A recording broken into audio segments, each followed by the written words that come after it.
Oke, Sobat Pijar, kita kembali lagi di konten Natar Ismi.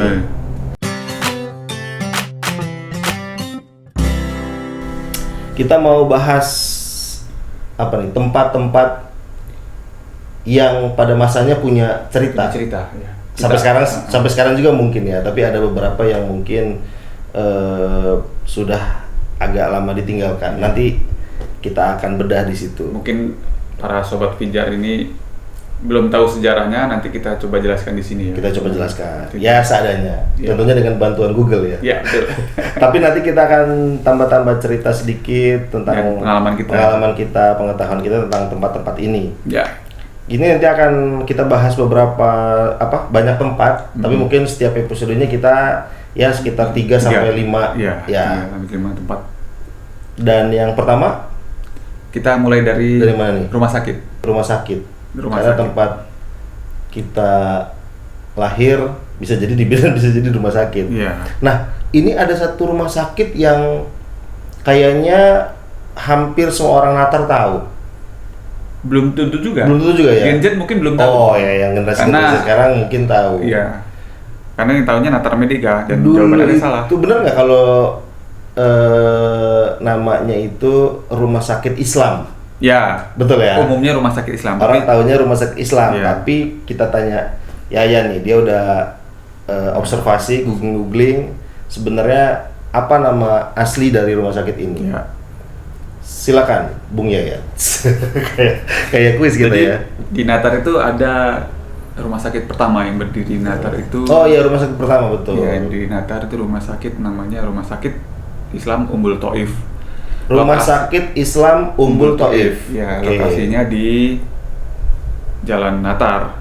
Jalan Tepatnya di depan seberang dulu Sekolah Mutiara ya. SMA SMA ada Mutiara, SMA Mutiara dulu di situ. Sekarang jadi apa? Sekarang itu kalau nggak salah SMK ya. jadi SMK ini Taruna apa gitu. Saya kalau lewat itu. Pokoknya lokasinya di, kalau dari Raja Basa atau dari Bundaran itu setelah Serbajadi ya. Setelah Serbajadi itu saya turunan, terus sebelahnya itu ada ini kayak tempat wisata tuh sebenarnya itu. Iya, Itu rumah orang villa. tapi kayak ada villa, kayak ada kolam-kolam gitu. Sekarang ya. ada masjidnya itu. Nah, ada masjidnya di tengah, setelahnya Masjid itu ada gang ke kiri. ada gang kiri. Itu gangnya, pokoknya di depan gang itu ada plang satu lokasi sama apa itu, klinik Asalam. Itu oke. ada klinik Aslam. Oh, klinik itu mungkin baru. Klinik itu di dalamnya lagi. Ada dalamnya belakangnya lagi. Oh, oke. Di sampingnya ada pabrik ya kalau nggak salah sekarang ya. Iya kan, terus ada pabrik. Nah, depannya itu SMA Mutiara sebelah jalannya. Sebelahnya sekarang SMA Tarunadi ya. Rumah Sakit Islam Umbul Umbul Thaif. Thaif. Nah, ini adalah kalau berdasarkan pencarian kami ini, nggak tahu ya kalau salah bisa dikoreksi ya. Ya. Tapi dari pencarian kami ini adalah rumah sakit pertama yang ada di Natar. Berdiri tahun 1981 oleh Insinyur Haji Abdul Malik Muhammad Aliun. Dan rumah sakit ini beberapa kali sudah diresmikan. Memang ada peresmiannya ada beberapa kali gitu. Diresmikan atau setelah direnov ini? Mungkin direnov Mungkin direnov, resmikan lagi. Oke. Untuk peresmian pertama itu dilakukan oleh Duta Besar Saudi pada tanggal 29 September 1981. Itu peresmian pertama? Iya. Oke. Kemudian diresmikan kembali oleh Menteri Kesehatan Republik Indonesia yang dulu tahun 1985 itu Suwaryono Suryadiningrat pada tanggal 29 Juli 1985. Oke. Terus ternyata ada Renov lagi? Enggak, itu beroperasi dan sayangnya tahun awal 2000-an sudah mulai sepi, terbengkalai ya. Ditinggalkan mungkin karena sepi. Tapi sebenarnya saya itu ada kisah sama rumah sakit itu. Iya, gimana? Saya itu pertama kali masuk rumah sakit di situ. Oh, saya malah belum pernah. Saya pertama kali masuk rumah sakit itu kelas 4 SD atau 5 SD gitu. Saya itu pertama kali tuh ya. Saya itu alhamdulillah selama kecil itu agak kuat lah imunnya ya. Karena tadi tinggal di Natar, di Pewa, menghirup asap Pewa dengan aroma ininya ya. Aroma terapinya di Pewa, di PTP Pewa itu. Nah, jadi kelas 4 atau kelas 5 itu saya tuh tiba-tiba ini lambung ya kalau nggak salah. Oh sorry, bukan Usus lambung. buntu? Enggak. Bukan. Kebanyakan makan jamu biji. Tipes. Oh, Tipes. Pertama kali saya dirawat itu di rumah sakit Islam. Tahunya dulu rumah sakit Islam aja, Iya, nggak ada Umbul Taifnya, belum tahu. Saya tuh tiba-tiba tuh pagi-pagi hari Minggu, ingat bener itu habis mandi mau nonton film biasanya kita kan dulu ya, zaman kecil nonton Doraemon, nonton Dragon Ball. Tiba-tiba saya tuh kayak panas gitu, tiba-tiba panas langsung agak lemes gitu, lemes langsung ya karena panasnya tinggi langsung dibawa. Saya udah nggak sadar itu, nggak pingsan tapi saya udah nggak kuat lagi mau ngelihat Jalut. Yang pasti tuh dulu itu karena saya masih tinggal di Rejosari, di PT Rejosari, itu kayaknya perjalanan lama, jauh, jauh banget kan, jalan jelek terus udah naik umum ya, mobil umum. Naik mobil perusahaan atau kalau nggak salah, mobil PTP. Tiba-tiba udah sampai rumah sakit Islam. Ya pertama sampai sana agak lumayan masih rame waktu itu ya, masih lumayan rame. Tapi kalau malam agak lumayan tuh, agak lumayan creepy sedikit tuh. Berarti itu tahun berapa ya? Kelas 4 SD? 4 SD ya, berarti tahun 9 berapa tuh? Oh iya, mungkin 90-an lah. Di bawah tahun 2000 ya? 90-an. Di awal 2000-an. 90-an itu. Udah di situ selama 3 hari saya dirawat. Ingat banget, saya masih inget detail ranjang-ranjangnya masih yang besi, kayak gitu-gitu tuh. Masih yang besi, masih yang apa namanya? Selimutnya garis-garis. Selimutnya garis-garis, kasihan. Itu pertama kali dan kesana lagi beberapa tahun kemudian, jadi udah kelas berapa ya, kelas SMA kalau nggak salah. Jadi saya itu bawa motor sama kawan berhenti di depan Batu Puru, tiba-tiba ditabrak dari belakang. Ditabrak dari belakang. Tapi yang tepar yang nabrak itu motor juga. Ternyata anak-anak bawa motor King. Saya ingat benar tuh juga dibawa ke rumah sakit Islam. Saya sama orang tua saya jenguk ke sana. Itu 2 kali. Ya, sempat masuk situ. Sempat. Dan setelah itu paling cuman sampai masjid terus sampai atas sedikit, tapi nggak sampai belakang-belakang lagi. Kalau saya dulu kalau sakit dibawa ke dukun. Enggak. Itu tahun berapa? 70-an. Ke klinik biasanya ke klinik. Karena kan dulu saya masa kecilnya di Haji Menak sih. Masih ada klinik. Dekat sih, cuman masih ada klinik-klinik lah ya. Udah dekat dengan kota waktu itu ya. Dulu lebih prefer ke kota orang tua. Iya, jadi nah itu rumah sakit itu ya mungkin sekarang ya. Saya pernah lihat lagi di di akun YouTube siapa gitu yang dia tuh datang ke tempat-tempat misteri. Iya, tempat-tempat. Saya tahu. Iya kan ada kan? Bang Breu TV. Kalau lihat teman-teman. Tapi nggak tahu, saya lupa. Tapi nggak tahu mungkin itu. Yang dia sendirian tapi. Iya sendirian. Yang dilihat malah ada tokai di situ. Masih muda ya? Brewokan bukan? Oh enggak, ini anak muda.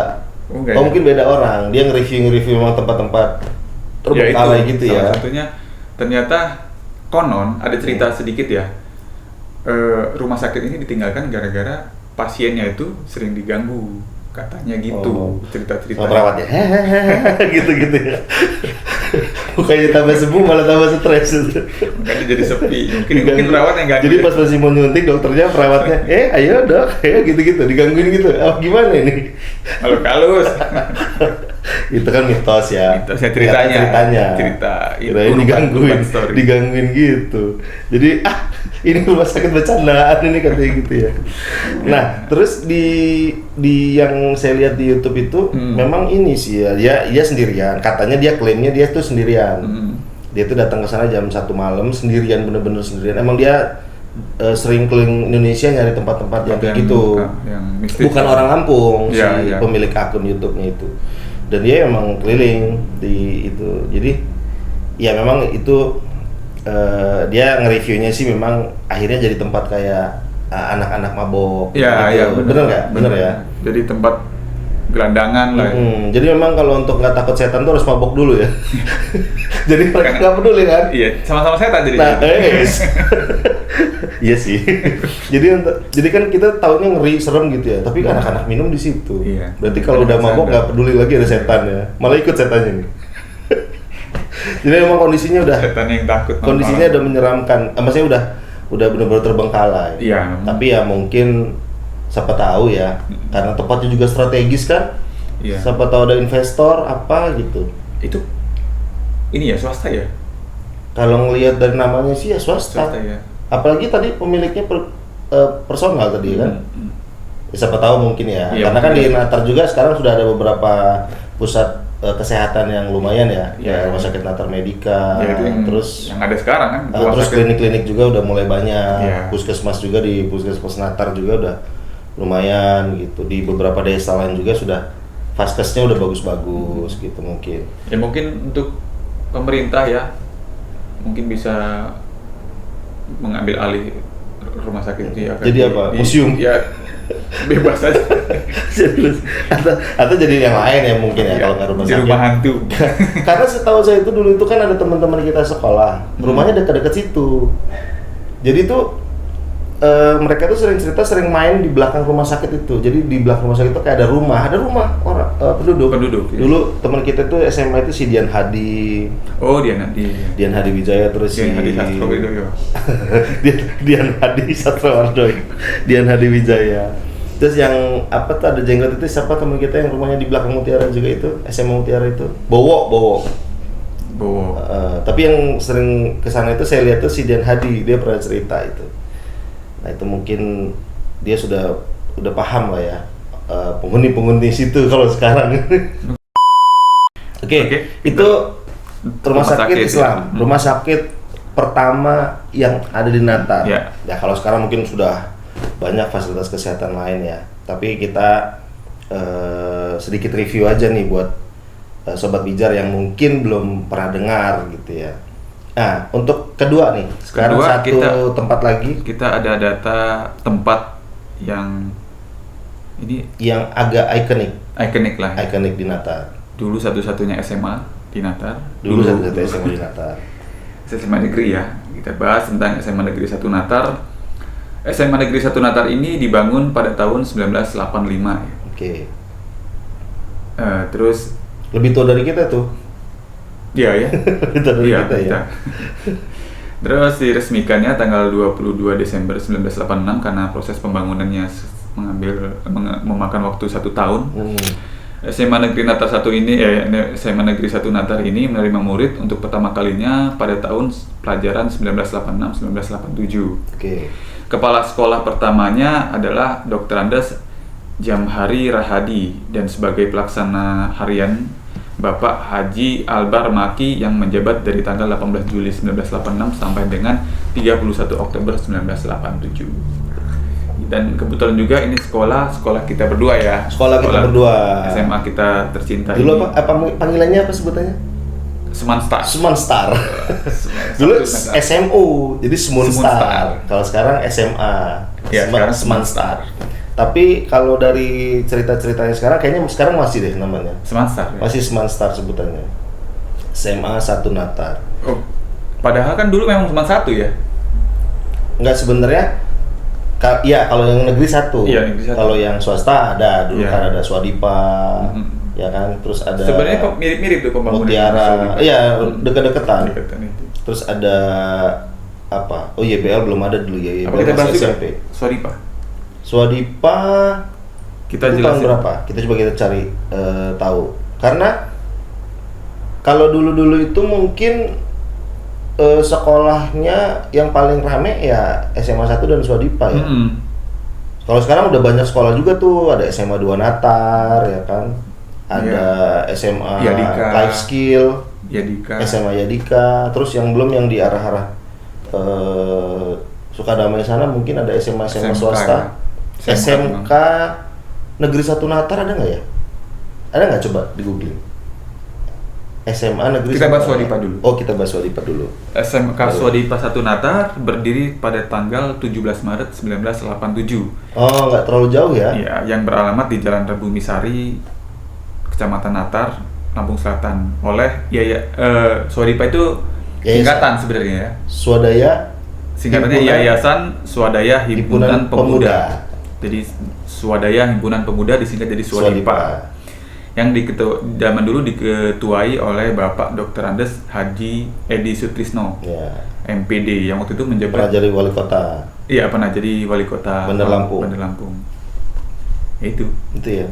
tahun 1987 dia dibangun. Jadi selisih 1 tahun aja sama Swadaya Himpunan Pemuda, disingkat Swadipa. Swadipa. Jadi sebenarnya tuh pas juga sama apa bahasa orang Lampung ya. Iya, Swadipa. Swadipa. Maksudnya mau Hagadipa. Iya, Hagadipa. Mau sekolah di mana gitu kan? Hagadipa, Swadipa. Ya benar, mau kemana? Swadipa gitu. Iya. Jadi nggak terlalu jauh nih, Mm-mm. ya kan? Negeri pertama ya, SMA 1, kemudian ada swasta. Swastanya Swadipa. Dan Swadipa ini punya keempat ya, dari TK ada ya? TK Swadipa deh. Kalau TK saya nggak tahu ya. Yang jelas SD SD ada kayaknya, ya? SMP, SMA, SMK. SMK. Ada semua Swadipa lengkap. Ada MTS-nya juga. Oh iya, madrasah suasana. Nggak tahu SMP itu apa bareng MTS nggak? Beda ya? Beda. SMP sendiri, MTS sendiri. SMP 1 Natar, SMA 1 Natar. Tapi beda jauh ya lokasinya ya. SMA 5, SMA 3 di Natar tuh sekarang. Ada SMA berapa lagi? SMA 4 ya? Yang di mana? Yang di Tanjung Sari itu jadi SMA berapa? SMP berapa tuh? SMP 3. 3 sekarang di sini di Iya, Haji di mana? Mena. SMA SMP 5 yang dalam di dekat flyover mau Tanjung Sari perbatasan itu. Tahu Mau malah. ke sana. Ya juga karena sering belakangan ini sering ke dalam-dalam keliling-keliling jadi baru tahu juga ada SMP 5 sekarang. Udah iya, SMP 5. Ada SMP 5. Nah, SMA 1 Natar ini sekolah kita ya kan. Sekolah. Punya pengalaman apa di SMA 1 Natar? Yang unik atau yang lucu, yang tak terlupakan? Nggak pernah pacaran. Itu bukan unik. itu ngenes ya. Ngelongso itu. Tapi karena ya itu tadi kalau teman-teman cerita wah masa indah SMA, masa Iya, indah. Jadi iya. saya tuh nggak ngerasain yang indah-indah urusan kayak gitu ya, kayak percintaan. Indah kan ada 2 kita dulu. Jadi saya tuh nggak ngerasain itu. Saya tuh ya paling aktif di organisasi, kegiatan. OSIS ya, ikut OSIS dulu ya. OSIS, ROIS gitu, sepak bola. Jadi nggak ada waktu untuk hal-hal receh-receh kayak gitu tuh. Atau pengalaman malu? Padahal ditolak berapa kali. Oh, udah mencoba ya. Pernah mencoba, cuman mungkin waktu itu mereka alasannya enggak lah nanti kamu Mau fokus belajar gitu. Kamu terlalu baik buat aku gitu. bukan mungkin enggak lah nanti kamu nggak perhatian, kamu kan lagi aktif di kegiatan Oh, gitu. gitu. Mungkin ya itu klaim saya aja sih. Tapi kalau saya tuh Ada pengalaman di SMA? itu, Ngobrol di bawah Apa ya? pohon Ambon itu ini dulu ada cerita lucu aja sih. di mana Dulu kan Pak Hombing. satpam kita kan namanya Pak Suhaili. Pak Suhaili. Pak Suhaili itu Sekarang anaknya yang jaga di situ. Oh, anaknya. Turun temurun. Pak Suhaili itu Hmm. rupanya dia nyimpan ikan di kolam itu, di kolam. Di Ada kolam kan di bawah di pohon kolam. Ambon itu. Terus dipatok sama dia. Dilarang mancing Mancing. Suhaili. Jadi kita yang bercandanya, maksudnya dilarang mancing, yang buat patok Suhaili. Oh, gitu. dilarang mancing Suhaili kan. Jadi kita orang bacanya dilarang mancing Suhaili. Loh, ngapain mancing Suhaili di sini? Bisa mancing emosi saya kalian. Sekarang itu tapi paling sekarang udah ada penambahan ini fasilitas-fasilitas. Di sekolah ya? Ada GSG-nya. Sekarang juga kelasnya jadi Nambah. makin banyak gitu. Kalau dulu kan kita masuk siang. Kelas 1. Kelas 1 iya. Masuk siang ingat kan? Masuk siang. Kayak kita tuh kelas buangan gitu. Karena itu nggak cukup. Iya, orang Yang- pulang kita berangkat. Yang masuk pagi cuman kelas 1-1. 1-1-1-2. Enggak, saya 1-2. Oh, 1-1 ya? Masuk Oh iya, siang. satu kelas ya yang masuk. Jadi pagi. kayak ya Allah gitu ya, mereka pulang, kita baru masuk sekolah. Tapi ada untungnya. Kita pagi bisa nonton India. Nah, iya. Dulu zaman dulu pagi-pagi India. Kalau saya justru bantu-bantu di rumah jadinya. Jadi ada apa namanya waktu untuk beres-beres. Tapi sekarang balik lagi ke masa lalu, paling yang diingat zaman dulu itu kenakalan kecil ya. Ya, bolos. Beli molen Beli tahu. 5, beli molen makan 5 bilang 3. Bayar 3. Sebenarnya itu nggak kecil sih kalau dihitung, ternyata tiap hari kalau dijumlah mamangnya rugi sih. Iya. Mamangnya sampai nyerah loh. Saya pernah nyaksiin itu Mamang mamang. tahu molen itu ya Allah. Jadi saking dia sibuknya nerima duit. Udah Udah lah, ambil lah gitu. Saya terima duit aja gitu. harusnya dia tuh mungkin udah pakai ini asisten ya, karena Iya. kayaknya laris gitu kan, tahu molen apalagi itu kayaknya tahu sama molen aja tuh. Iya, tahu putih. Gitu, enak gitu. Iya, cuma tahu itu aja. Jadi kangen sih. Sama mamang ya. Oh, bukan sama tahunya ya. Tapi emang ya kalau sekarang mungkin zaman ya, jadi mungkin udah gadget gitu-gitu. Iya, mungkin. Tapi dilarang kan sekolah bawa itu. Enggak, SMA boleh. Kalau SMA boleh? SMA boleh. Yang enggak tahu SMP enggak tahu ya. Kalau SMA boleh. SD yang enggak boleh. Itu di semua sekolah atau sekolah Setahu tertentu? saya sih SMA di semua sekolah boleh. Mungkin ada sekolah-sekolah yang ada aturan yang menerapkan tertentu aturan ya. nggak boleh ya. Tapi memang dulu itu karena mungkin masanya ya, kayak wah teman-teman ada yang bawa motor F1 ZR pertama, tahu Iya, kan? iya. Itu Shogun. luar biasa. F1 ZR, terus ada King gitu-gitu. Iya. Terus ada yang bawa tiba-tiba Ninja. Masih ada yang inget nggak bawa Ninja? Ninja warna Hijau bukan? hijau apa merah ya waktu itu ya? Itu siapa ya? Ada yang agak keriting kawan kita itu. Oh si ini. Siapa sih namanya itu? Siapa itu? Nanti mungkin teman-teman kita yang tahu Ada kok, bisa itu komen ya. kelas 3-nya Yang lu, nggak, itu emang misteri. Kita pura-pura nggak inget iya. aja. Padahal teman-teman nanti Saya tahu. mungkin bisa diingetin. Sebutin nggak nih? Jangan. Kita jangan nyebutin. Biar nanti yang mungkin tahu. Terus saya itu dulu ya di SMA itu nggak pernah masuk di kelas pertama. Pasti kelas kedua terus. Kelas pertama itu kelas 3 IPS 1. Oh, maksudnya dari kelas 1 1 2 sama IPS 1. Nah dulu tuh kalau ngeliat anak-anak yang satu itu kan kita iya, kayaknya wah gitu. pinter-pinter gitu ya. Kayak anak-anak jenius itu dijadiin satu di satu kelas gitu ya. Dia nggak belajar. Dan mereka ternyata pening juga. Buat ramuan gitu dia loh. Tapi itu memang kayak kita ngeliat si Fransius, ya Iya. kan Prianto, ya kan ada Robi, ada Adi Ageng gitu, Irfan. Terus tiba-tiba ada Kohar. Ada Kohar. Doni juga nyerah tuh katanya di satu-satu itu kan. Itu kayak kita ngelihat Anda Iya, orang jenius dijadiin satu kelas gitu. Jadi kan kita wow. Nggak, tapi artinya dulu itu kompetitif sekali ya. Iya. Sekolah itu kompetitif gitu, nggak kayak sekarang kan, apalagi Emang sekarang UN nggak? udah nggak ada. UN udah nggak ada. Jadi dan nilai juga ya mungkin bisa dikerek lah gitu ya. Didongkrak. Tapi kalau dulu itu kan kita tuh kayak pingin termotivasi juga masuk ke kelas unggulan itu. Iya, Walaupun ya kadang nggak nyampe juga otaknya, tapi kayak gimana caranya kita bisa satu circle dengan mereka gitu kan. Wah gitu, kita ngelihat Adi Ageng yang dikelilingi wanita-wanita dan udah pinter, ganteng ya kan. Terus Irfan, GR tuh Adi. Robi. Jadi waduh, kita ngelihat mereka itu kayak gimana gitu dulu itu. Ya agak minder juga kalau ngobrol sama mereka itu. Walaupun walaupun sebenarnya mereka mungkin nggak biasa aja, tapi kita kayaknya, saya sih ya pribadi ya, kayaknya gimana gitu ya. Ya tapi akhirnya setelah kita kelas 2, ada yang dari kelas 1 Ya, dilukir. baru kita tahu kemampuan otaknya ya. Ternyata yang dari kelas-kelas belakang ada juga yang di kelas 21 naik gitu. Nah itu sebenarnya itu saya sepakatnya itu. Jadi ada kayak ada kompetisinya itu. Jadi yang dari kelas-kelas 1, 3, 1, 4 segala macam yang pintar-pintar ditaruh di 21. Kompetisi lagi mereka di situ. Berarti kayak Yang di kelas 1 yang nggak nyampe, yang nggak bertahan, degradasi. yang nggak kuat, gitu. degradasi. Sama eksekusi sistem bola ya gitu ya. Iya, jadi bener-bener ada kompetisinya di situ. Nilai rapot tuh bener-bener nilai murni dari ujian Iya. gitu. Jadi kalau sekarang kayaknya kurang. Nggak ada begitu sekarang? Nggak ada. Oh. Nggak ada begitu. Karena ini ya, apa sih sistem baru itu? Kurikulum Merdeka Merdeka. ya? Kurikulum Merdeka. Jadi Mungkin Merdeka ada sekarang. kompetisinya di hal lain mungkin ya.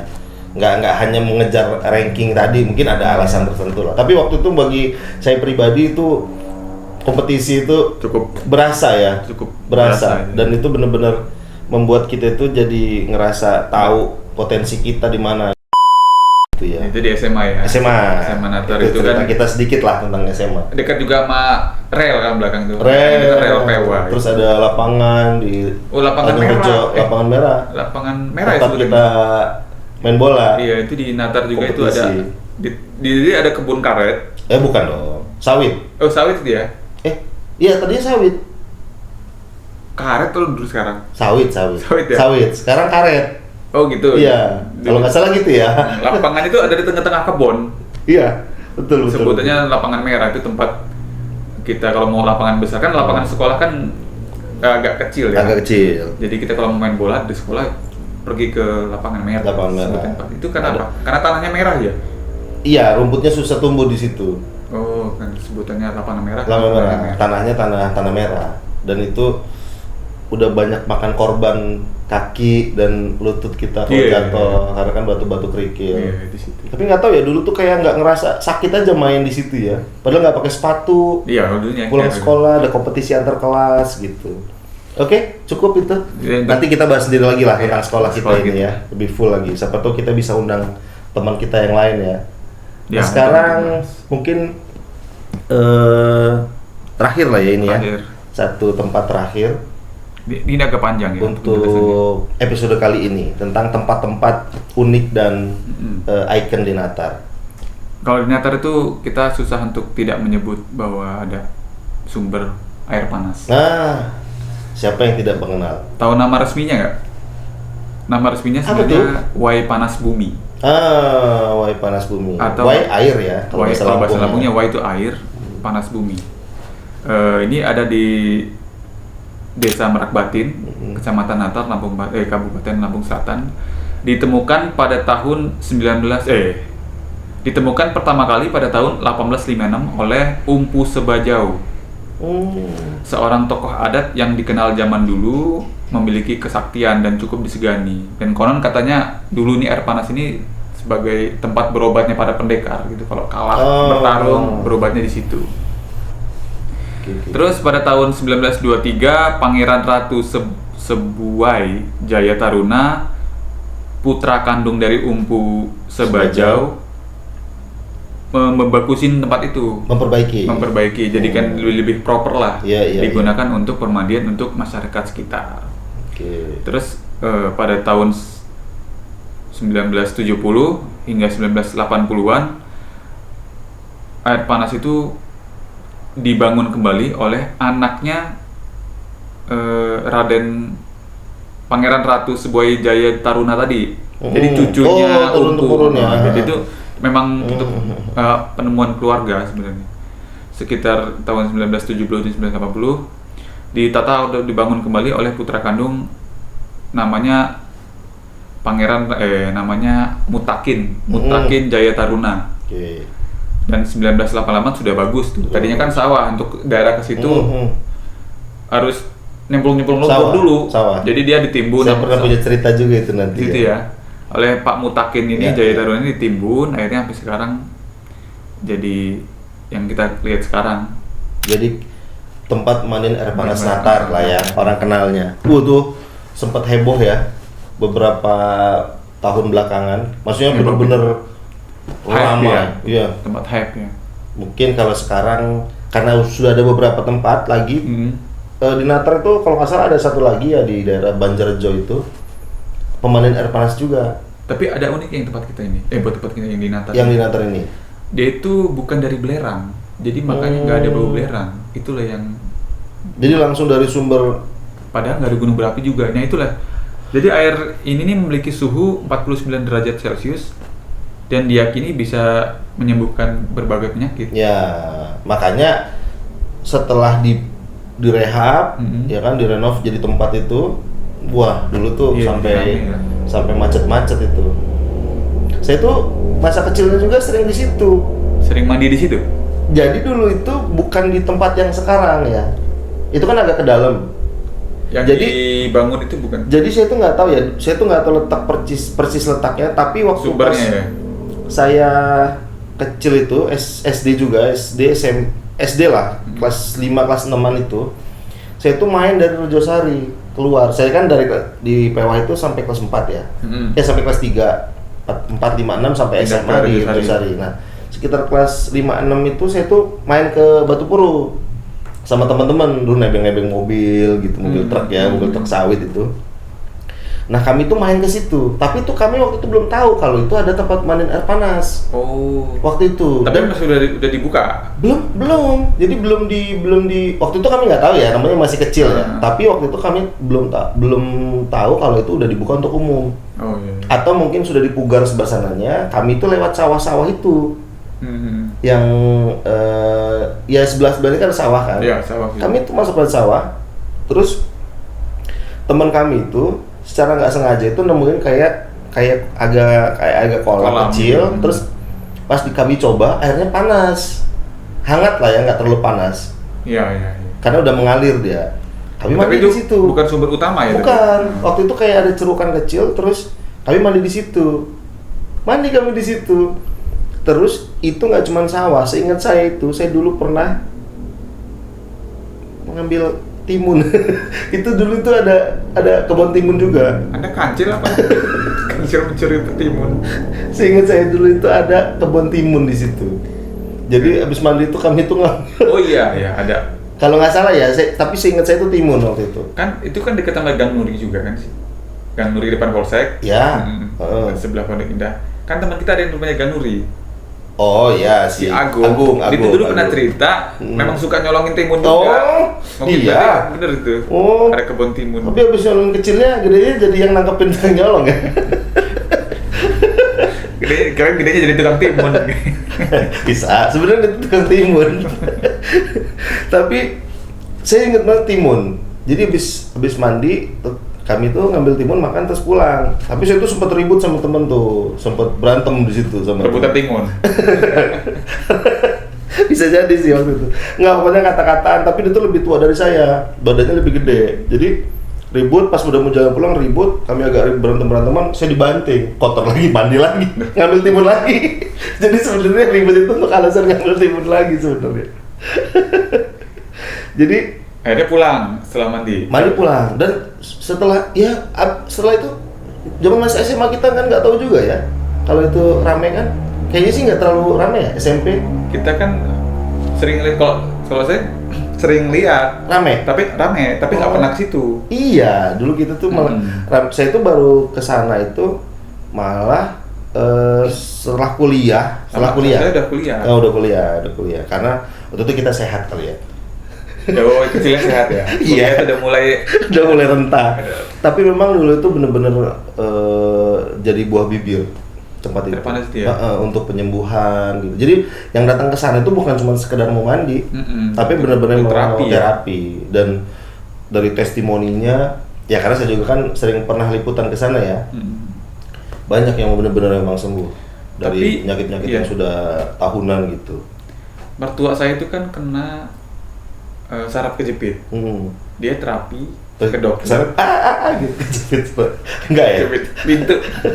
Kayak kedondong pintu gitu. Kedondong. Itu kan kalau kita buka kedondong, pakai pintu itu saya kan. pernah pintunya yang jebol malah. Kita nggak memperhitungkan kekuatan kayu pintunya ya. terus bertuanya. Jadi terapi ke dokter, kata dokternya menyarankan ibu mandi aja bu di Natar tuh ada pemandian air panas gitu. Rupanya memang sudah terkenal dari sampai Bandar Lampung. Dokter pun menyarankan seperti itu. Karena mungkin dulu kita nggak sakit-sakitan kali ya, mungkin ya. Ya mungkin juga sakit nggak ke situ, nggak disuruh atau situ. Bukan kayak kita tempat mandi. Padahal saya kecilnya tahu di situ, tapi saya nggak tahu kalau dijadikan tempat. Itu tuh opsi kedua lah. Atau mungkin itu bukan jadi tempat wisata. Waktu itu kan kayak kalau sekarang ini Pugar jadi tempat wisata, kayak semacam tempat wisata ya. Kalau dulu mungkin mandilah silakan. Sekarang gitu. masuk bayar ya. Sekarang masuk bayar. Mungkin dulu ya udah datang aja gitu untuk berobat gitu. Mungkin ya nanti kita tanya Pak Mustaqim tadi ya. Mutakin ya. Kapan-kapan semoga kita bisa ketemu beliau ya untuk nanya-nanya tempat pemandian air panas. Oke, itu tadi 3 tempat yang kita review di Natar, dan nanti kita akan review lagi tempat-tempat bersejarah dan ikonik lain, atau tempat-tempat yang baru juga, tempat-tempat baru yang mungkin baru ada belakangan ini. Nanti kita akan bahas salah satunya Millennium. Spill kita bahas Millennium karena itu bener-bener wah gitu ya, kayak sebagai orang Natar kita punya mall. Iya nggak sih? Ngerasa euforia nggak sih dulu? Iya dulu iya. Euforia ya kan? Ada Millennium itu kan? Plastiknya oranye kalau nggak salah. Orange. Dulu penjaganya ada teman kita juga di situ. Ada beberapa tempat. Jadi kalau gitu ya. Kalau pas ketemu belanja di situ. Tapi itu memang kayak sebagai orang Natar tuh kayak. Iya. Ngelihat orang pulang turun dari angkot bawa tas oranye, udah Millennium gitu. Atau dia pernah belanja situ, tasnya dipakai terus. Jadi biar dia kerasanya pulang dari situ terus ya. Oke, itu aja itu dulu ya, Iya. obrolan kita tentang tempat-tempat yang ikonik di Natar dan bersejarah, dan mungkin nanti kita akan bahas tempat yang baru dan lagi hype juga di Natar gitu ya. Itu aja dari kita. Itu aja. Ya buat Cukup. yang dapatkan informasinya silahkan di like atau Like. di subscribe yang belum. Di subscribe di channel YouTube Pijar Kata Channel ya. Ya, atau komen lah. Komen juga. Komen atau kalau ada ide tempat-tempat yang mau kita bahas di komen. Oh iya, benar, benar, Ditulis di benar, komen benar. aja. Oke. Nanti kita cari datanya. Oke. Terima kasih Sobat Pijar udah dengerin obrolan kita. Nanti kita akan ngobrol-ngobrol lagi soal Natar di episode berikutnya dalam program Natar is Me. Terima kasih. Assalamualaikum warahmatullahi wabarakatuh.